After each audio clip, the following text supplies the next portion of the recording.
Everyone, let's just slow down, keep on listening for a couple more seconds longer, and really feel the vibe of this place.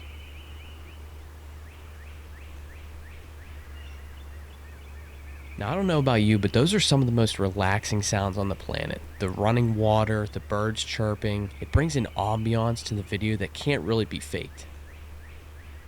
All of these sounds are recorded on a beautiful Thursday night. It was a warm afternoon with highs in the 60s, the late March sun setting over the surrounding hills. It was painting a picture in, hues of gold and amber.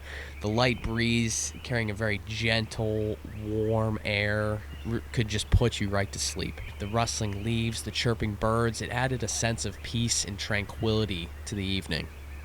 I wanted to set the scene for you today as I joined the Foster family for another trip to Sleepy Hollow, and we could not have asked for a better day. Today we are meeting Bonnie and Mark, the owners of Sleepy Hollow Stables. They live here on Sleepy Hollow and have a better perspective than most on the implications of a 108 house development adjacent to their property. Here's Bonnie.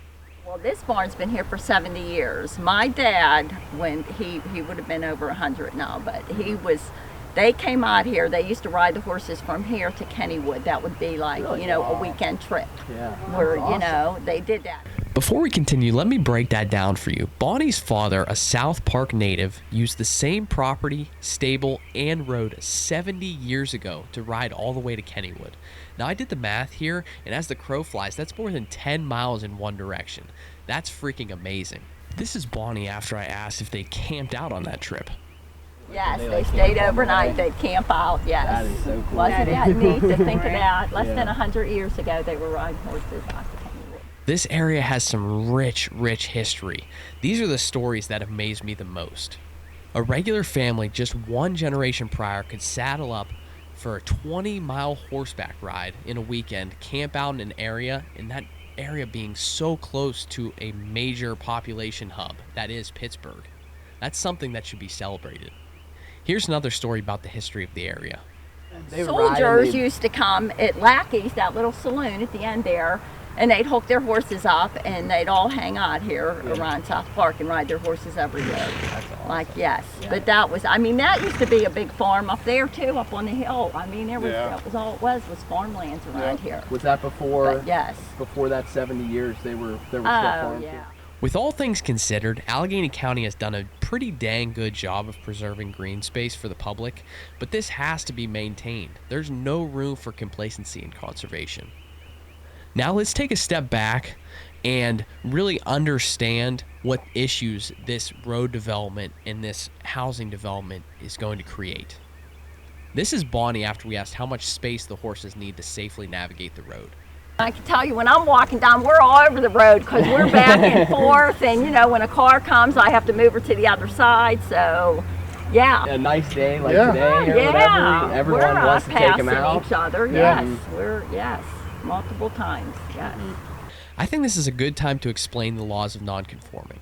So the legal definition states that a nonconforming use is a use that predates a prohibitory zoning regulation. This basically means that because there have been horses using this road for at least 70 plus years, you cannot block their access. This is all about the status of the land and not about the owner. You'll learn why this is important in a minute, but first, let's take a walk down Sleepy Hollow Road to get a better understanding of what we're debating.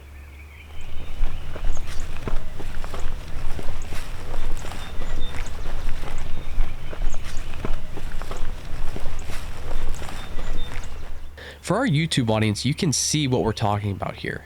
And for those of you just listening, let me break it down. We have a gravel road here about 16 feet wide at this point. This new development is planning to expand this road by a minimum of 6 feet, and that's not including the sidewalk or the horse trail, which is going to be required by law. Here's Tim talking about the width of the road and the challenges that could present themselves. If you look back here, you can just see the drop off. You can see why they only want 20 feet, right? Because they go maybe a few feet over this way and a few feet over this way. You start talking what this road is actually going to have to be, you're talking some major construction. Major construction is an understatement in my opinion. Here's Tim on exactly what needs to happen in order to make this road safe to travel for everyone. But the people that I talk to said with this kind of road, with the room and pillar underneath, you really have to excavate this road. Then you have to drill down. You have to find out exactly how secure it is underneath to know what you can actually build on and how much more you need to do to the road. And again, those are kind of expensive. These guys are not going to want to do. Yeah. So again, when they don't want to do it, then it's up to it's a township liability issue. Yeah. Because the township will own the road. The amount of information stacking against this development keeps on piling and piling. It gives me the sense of a house of cards. You keep on stacking layers and layers and layers, and the structure just keeps getting weaker and weaker. The arguments for and against are very apparent to me, but what say you? Based on all the information provided and first-hand accounts documented, what do you think the best course of action would be? After all, it is the people of South Park who should be making this decision. I want to thank everyone so much for listening and the support throughout this project. I also want to take the time to thank Tim, Diana, their children, Bonnie, Mark, and all of the people of South Park. The Planning Commission meeting is set for this week, Wednesday, April 24th. If you can, please show up, and if you can't, please sign the petition. All of the links you'll need will be in the description. Let's make this happen, everyone, and always remember to keep it wild.